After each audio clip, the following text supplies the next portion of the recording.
Yo, it's your boy YoungMully. Now check this shit out, gang. Today Manchester United played at Old Trafford, and bruh, you really can't make this shit up anymore. It's just a different season, same shit. Now, first of all, let's just begin by giving Mr. Potter all the credit he deserves, and Brighton as well. If Erik TenHag can get Manchester United playing football this season as good as Brighton did at Old Trafford on Sunday, he will have done a very fine job, man. No cap, man. Like, no cap. And if Erik TenHag didn't know before how big the job he was at his hands, for sure, he does now.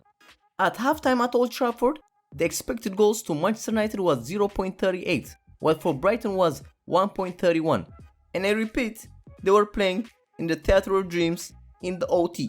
Anyways, the commentator was actually saying Brighton didn't have a single new motherfucking signing in their lineup, while during the summer, their two best players, in Bissouma and Kukurea, have been sold. On the other hand, Manchester United had Christian Eriksen and a midget running around. Now, this is the thing I don't understand, man. It's really weird because Manchester United bought another really highly rated central defender, and they already have 4 central defenders, but they're still conceding goals, and obviously that hasn't solved the problem. But this is not a problem now. My issue with this is, why would you get a defender for 55 M's in the same very category where you're already stacked up? The midfield is filled of dookies floating around. McFred and Donny van de Beek, that shit's like a midlife crisis. That's a mid-table midfield. And today, man, I don't know if it was the weather or I don't know the occasion, McFred, that shit really looked abysmal. They really looked homeless. At this point, it's really hard to tell who's worse, Fred, Scott McTominay, or Donny van de Beek, the motherfucking donut. Because even after he came on, he didn't make a single difference. Even Roy Keane at halftime and again at the end of the game, he said, bruh, those two are not good enough to take Manchester United to the next level to get them competing, even for the top 4. And the funny part, man, Martinez struggled actually with the pace of the game on the pitch, and he was caught off position a couple of times. And I'm not saying that's his fault because, of course, new foreign players, they need time to get to adapt to the Premier League. And if I'm not mistaken, he has only played one preseason game, the last game against Rayo Vallecano. I was actually surprised he started the game ahead of Lindelof, who has played the majority of the preseason games. And I don't know what the fuck going on in training. Everybody at Man United seem not to rate Eric Bailly.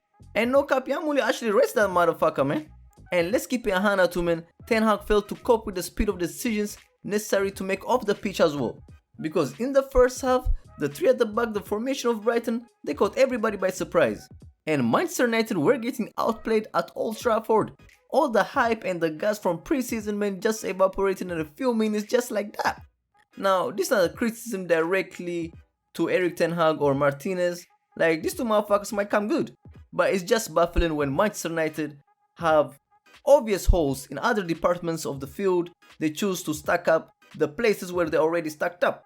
Now, assuming top 4 is the goal, Erik Ten Hag will require an incredible rate of improvement from this side, while he himself will have to quickly climb what is arguably, given the size of Manchester United and the ground they need to make up, the steepest learning curve in football.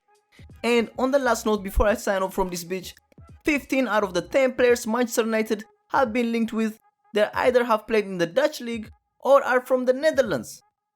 Don't those motherfuckers know anybody else? It feels like Ten Hag came and started spitting all the players that he knows about. Where the fuck is the scouting system? And as we speak, man, word on the street is Manchester United have actually bid for Arnautovic, the guy from Bologna who once upon a time used to play for Stoke City, and he's gonna turn 34 this year, man. That's all I'm gonna say. But having said this though, man, the board, they need to look at themselves. They gotta make some moves before the end of August. Otherwise, man, Ten Hag would have almost an impossible job to do with this shit. The dookies around, bruh, is looking big. Have y'all seen Tottenham yesterday? Did y'all see Arsenal? If those are the signs of what's to come, Man United have their both feet in some big pile of shit. But anyways, man, what do y'all think of this performance? For sure, it possibly can't get worse than this. And I gotta say one thing too. Low-key motherfuckers should be grateful because Brighton should have definitely got a penalty. And to be 3-0 down in your first game at home? Even Ule the Elf did better than that. But what do y'all think about the game? Hit me up with the thoughts in the comment box. It's your boy YoungMully. Let's subscribe. It's lit.